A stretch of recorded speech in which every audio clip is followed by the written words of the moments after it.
Hello student, कक्षा 11 राजनीति विज्ञान। और आज हम पढ़ रहे हैं जम्मू एंड कश्मीर, आर्टिकल 370। जम्मू कश्मीर को विशिष्ट राज्य का दर्जा 370 के तहत दिया गया। विशिष्ट राज्य का दर्जा आर्टिकल 370 के तहत दिया गया। आर्टिकल 370 क्या है, इसमें क्या क्या प्रावधान है, 368 क्या सहमति देता है, 368 क्या सहमति देता है, राज्य को विशिष्ट कैसे बनाता है, 35A का क्या उल्लेख है, और ये सारी घटनाएं किस प्रकार से हुई, ये सब हम पढ़ते हैं। 35A। इससे पहले हम देखते हैं एक सिद्धांत आया, द्विराष्ट्र सिद्धांत। द्विराष्ट्र सिद्धांत, जिसको अंग्रेजी में कहा गया टू नेशन थ्योरी। द्विराष्ट्र सिद्धांत या टू नेशन थ्योरी। और ये किसने दिया था? मोहम्मद अली जिन्ना ने।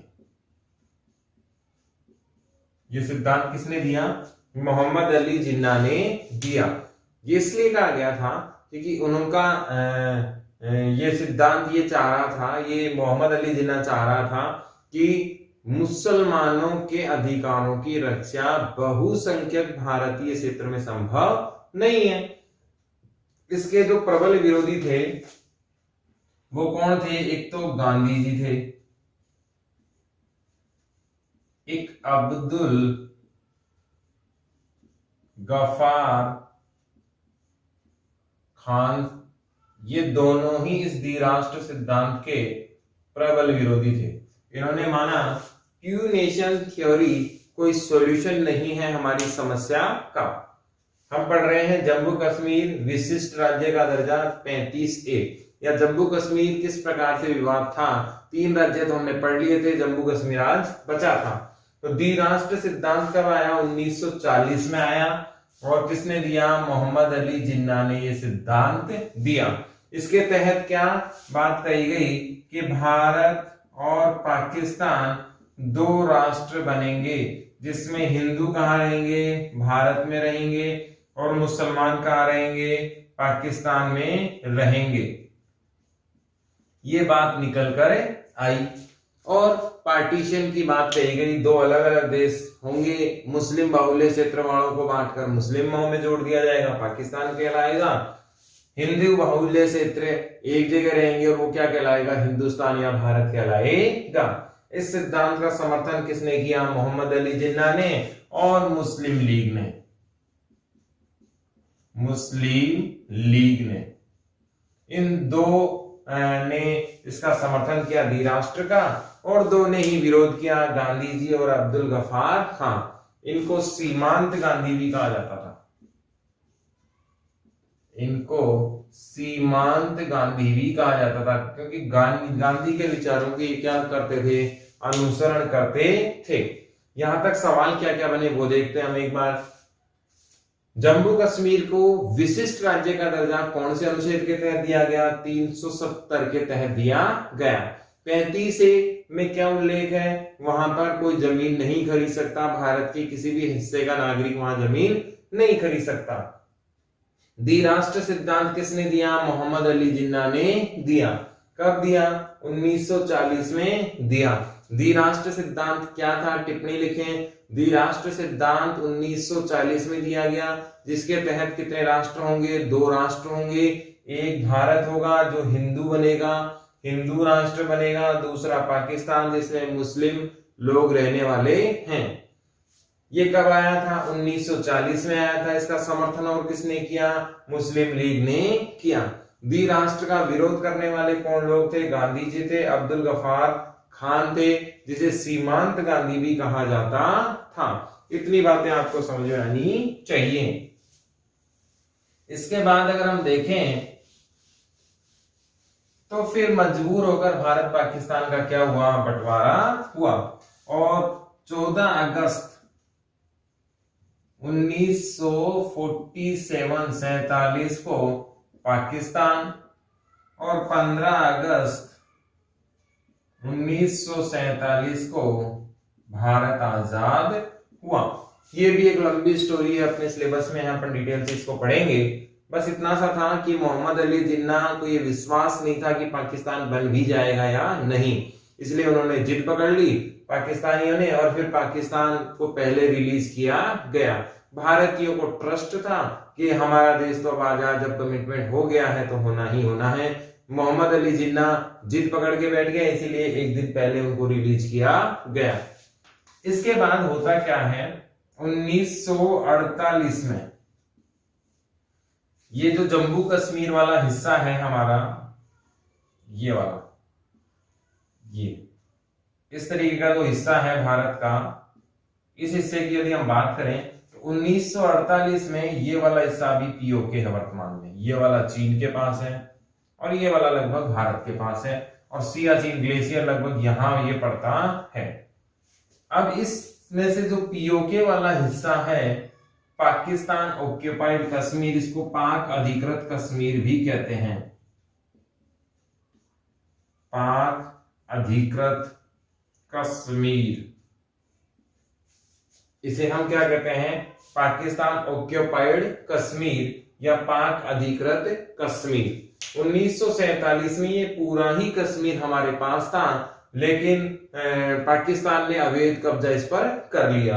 होता क्या है, 1948 में पाकिस्तान की कबायली जनजाति ने यहाँ के स्थानीय लोगों पर हमला किया। यहां तो ये थोड़ा सा 80 किलोमीटर के बाद अफगानिस्तान जुड़ी जाता है। कबायली एक जनजाति का नाम है।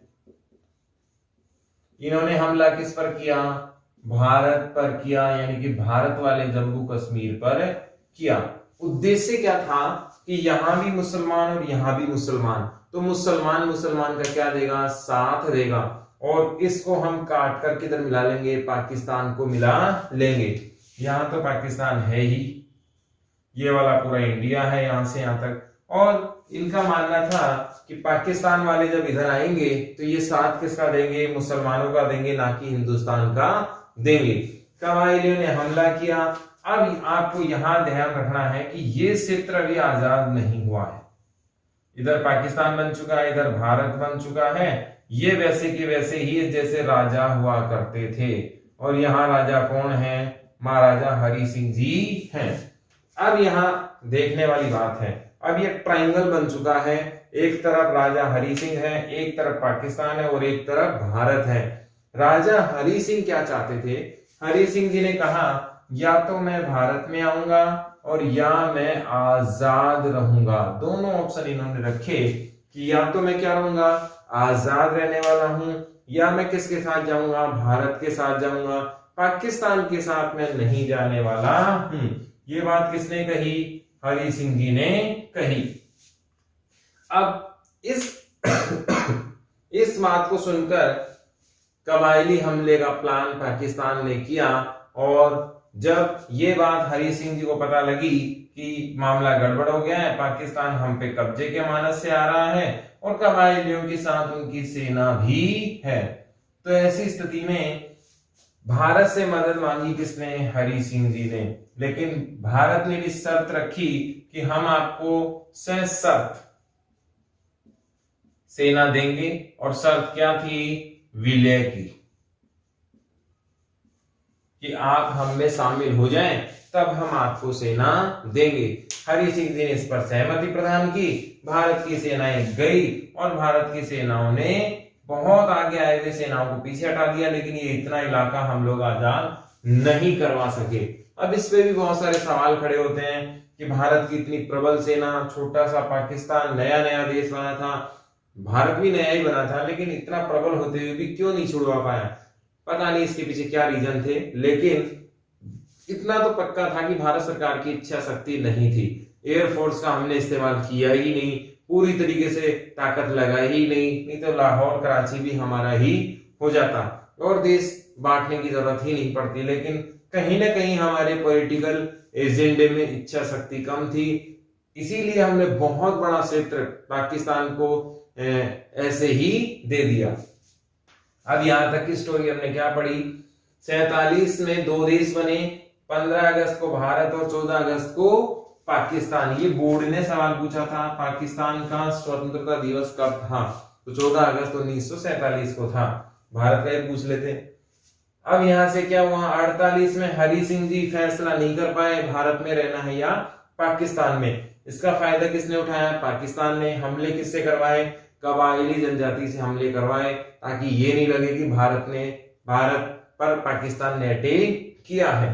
और ऐसी स्थिति में हम लगातार ये दर्शाने की कोशिश करते रहे कि कबायली सेना के बिना नहीं आ सकते। क्यों नहीं आ सकते, क्योंकि बॉर्डर पे कौन होती है, सेना, और इतनी बड़ी मात्रा में बिना सेना की मदद से जनजाति आ ही नहीं सकती। इसलिए बाद में पता लगा सेना का पूरा साथ है और सेना भी इसमें शामिल है। तो हरि सिंह जी ने भारत से मदद मांगी और भारत ने शर्त रखी कि आप हमारे देश में यदि शामिल होते हैं तो हम आपका पूरा साथ देंगे। हरि सिंह जी ने सहमति दी और हमारी सेनाओं ने इस मामले को सुलझा दिया। इसमें हम आगे देखें तो ये इसमें विशिष्ट क्या था और 370 का प्रावधान क्यों करना पड़ा, ये भी बहुत इंपॉर्टेंट चीज है। 370 में जम्मू कश्मीर को विशेष राज्य या विशेष राज्य का दर्जा दिया गया। विशिष्ट या विशेष राज्य का दर्जा दिया गया। इसमें क्या क्या अलग थे, जम्मू कश्मीर का संविधान क्या है, अलग। संविधान क्या है, अलग, यानी कि देश भारत का संविधान अलग और इसका अलग। इसका झंडा भी अलग था, भारत का तो है ही है, जम्मू कश्मीर का भी अलग से क्या था, झंडा था। जम्मू कश्मीर में कोई भी कानून विधानसभा के पास करने पर ही लागू होगा। ये भी एक बड़ा अजीब सा प्रावधान उन्होंने रखा कि स्थानीय जो लोग हैं वो अगर तय करेंगे तो ही भारत की संसद के कानून लागू होंगे। भारत के संसद के कानून लागू हो सकते हैं। कितनी बड़ी बात है, पूरे देश में कोई ऐसा हिस्सा नहीं है जहां भारत की संसद के कानून लागू नहीं होते हों, लेकिन जम्मू कश्मीर एक ऐसा राज्य है जिसको 370 देने के बाद ये भारत की संसद भी वहां के लिए कानून नहीं बना पा रही थी। एक प्रकार से बड़ी दुविधा में भारत सरकार फंस चुकी थी। अब इसमें 35A का प्रावधान किया गया कि वहां पर कोई भी जम्मू कश्मीर के अलावा बाहरी व्यक्ति जमीन नहीं खरीद सकता है, जमीन नहीं खरीद सकता है। ये बात भी उन्होंने रखी गई। तो एक प्रकार से विशिष्ट प्रावधान वहां किया गया। और इसमें फिर आगे दिया गया 360 और 356 दोनों ही आपातकाल नहीं लगेंगे। जम्मू कश्मीर में 360 और 356 आपातकाल नहीं लगाए जा सकते। हम जानते हैं आपातकाल संविधान के भाग 18 में उल्लेखित हैं। 356 में कौन सा कानून है, राष्ट्रपति शासन। कौन सा कानून है, राष्ट्रपति शासन। और 360 में क्या है, वित्तीय आपातकाल। इसका अर्थ यह हुआ कि भारत की आम जनता चाहे भूखी रहे, चाहे आर्थिक संकट आ जाए, चाहे आपदा आ जाए, जम्मू कश्मीर को हर हाल में आपको पैसा देते रहना है, उनका भरण पोषण हर हाल में करना होगा, चाहे कैसी भी परिस्थिति आ जाए। आप शासन के नाम पर विधानसभा भंग नहीं कर। इसमें हम आगे देखें तो 360 यहां पर नहीं लगाया जा सकता, वित्तीय आपातकाल नहीं पॉसिबल है। 356 इसमें राष्ट्रपति शासन है, वो भी नहीं लगाया जा सकता। हमने बहुत डिटेल से राष्ट्रपति शासन भी पढ़ा। और यहाँ पर राष्ट्रीय आपातकाल जो 352 है वो लगाया जा सकता है। अब ऐसी विशेष परिस्थितियां, इतनी विशिष्टताएं उनके यहां दी गई थी। विशिष्ट में क्या क्या है, संविधान क्या था, अलग, झंडा भी वहां का अलग से था, जम्मू कश्मीर का पर्टिकुलर अलग झंडा था, विधानसभा के पास करने पर ही कोई भी कानून देश का लागू होता था, भारत का लागू होता था। भारत की संसद कोई कानून नहीं बना सकती थी जब तक विधानसभा परमिशन नहीं दे। 35 में बाहरी व्यक्ति जमीन नहीं खरीद सकता। 360, 356 वहां पर नहीं लगाया जा सकता। अब ये जो व्यवस्था नेहरू जी ने वहां लागू की, वो आंशिक व्यवस्था लागू की थी। आंशिक का मतलब क्या होता है, आंशिक यानी कि अल्प समय के लिए। लेकिन किसी भी सरकार में इतनी हिम्मत नहीं थी कि उस समाधान को ढूंढ सके, उस व्यवस्था को ढूंढ सके जो इसे हटा सके। कारण क्या था, हमारे यहां व्यवस्था कैसी होती है, संसद, फिर विधानसभा और फिर स्थानीय शासन, ये हमारी व्यवस्था होती है। जम्मू कश्मीर में क्या था, यदि संसद चाहे भी तो फिर मामला कहां जाके अटकना था, विधानसभा में फेल होने वाला था। तो 370 हटना इम्पॉसिबल ही था, क्योंकि जम्मू कश्मीर कभी नहीं चाहेगा कि 370 हट सके। फिर एक ऐसे समय की आवश्यकता थी जब वहां विधानसभा ना हो, और ऐसा ही हुआ कि पिछले साल विधानसभा वहां नहीं थी, तो संसद ने 370 हटाने का प्रस्ताव लेकर आए, क्योंकि प्रस्ताव भी बाद में क्या बन जाता है, कानून बन जाता है। संसद में हमारे 2 सदन हैं, पहला राज्यसभा और दूसरा लोकसभा। हम जानते हैं सरकार के पास राज्यसभा में बहुमत नहीं था, तो ये पहला बिल जो 370 हटाने का लेके आई सरकार मोदी जी की, वो कहां लेके आई, राज्यसभा में। और राज्यसभा में उम्मीद से ज्यादा वोट मिले इन्हें, और यहाँ पास ये बहुत आसानी से बिल हो गया। जैसे ही यहाँ पास हुआ, लोकसभा में तो बीजेपी ऑलरेडी किंग है, 303 सीटें तो खुद बीजेपी की ही हैं, और कुल मिला के इसे बहुत जबरदस्त बहुमत के साथ पास कर दिया गया। और यहां से पास होने के बाद जैसे ही महामहिम राष्ट्रपति के हस्ताक्षर होते हैं, ये 370 का विशिष्ट प्रावधान यहां से हटा दिया जाता है। 370 और 35A, इसमें केवल एक अनुच्छेद बचा है जिसका उल्लेख ये है कि जम्मू कश्मीर भारत का एक अभिन्न अंग है और वो रहने वाला है।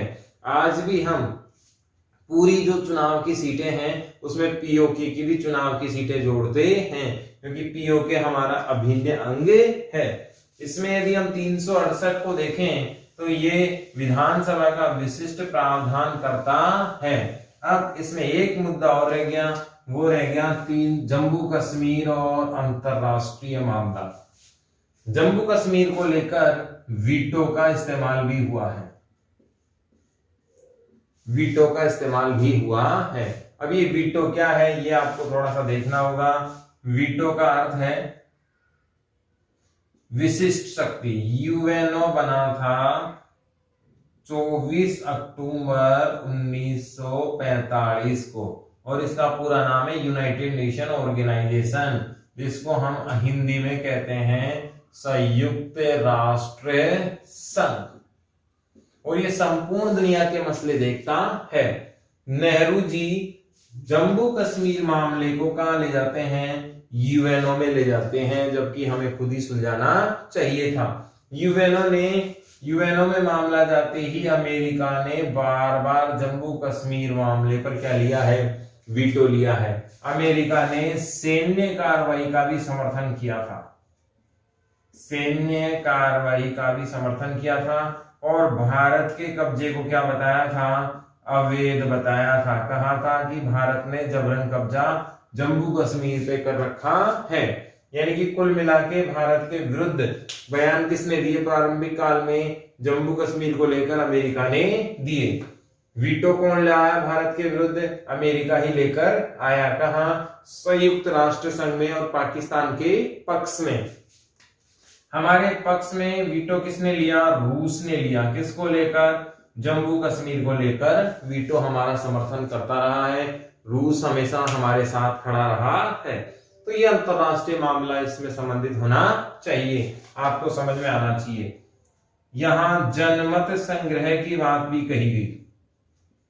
जनमत संग्रह का मतलब वोटिंग की बात की गई कि यहां पर वोटिंग होनी चाहिए। ये बात किसने कही? यूएनओ ने कही कि भारत और पाकिस्तान अपनी सेना यहां से हटा ले और फिर आम जनता क्या डाले? वोट डाले। उससे जम्मू कश्मीर का भविष्य क्या हो जाएगा? तय हो जाएगा। लेकिन भारत ने कहा पहले पाकिस्तान की सेना हटाने के लिए यूएनओ को कहा गया है। यूएनओ ने पहले पाकिस्तान की सेना हटाने के लिए कहा था और पाकिस्तान ने अपनी सेना नहीं हटाई, इसलिए वोटिंग हो ही नहीं सकी। तो अंतरराष्ट्रीय मामला इससे जुड़ा हुआ ये है। जम्मू कश्मीर को यूएनओ में ले जाने वाले प्रधानमंत्री कौन थे? नेहरू जी। वीटो भारत के विरुद्ध किसने लिया था? अमेरिका ने लिया था। कौन से मामले पर? जम्मू कश्मीर मामले पर। और पक्ष किसका लिया था? पाकिस्तान का। यूएनओ कब बना था? 24 अक्टूबर 1945 और इसका पूरा नाम क्या है? संयुक्त राष्ट्र संघ। भारत के विरुद्ध सैन्य कार्रवाई की बात किसने कही थी? अमेरिका ने कही थी। भारत का जम्मू कश्मीर पर अवैध कब्जा कौन मानता था? अमेरिका। रसिया किसके पक्ष में आया? भारत के पक्ष में। किसको लेकर? जम्मू कश्मीर को लेकर। और फिर इसने वीटो भी भारत के पक्ष में लिया। जनमत संग्रह या वोटिंग कराने की बात किसने कही? यूएनओ ने कही, लेकिन हुआ ही नहीं क्योंकि पाकिस्तान की सेना वहां से हटी ही नहीं।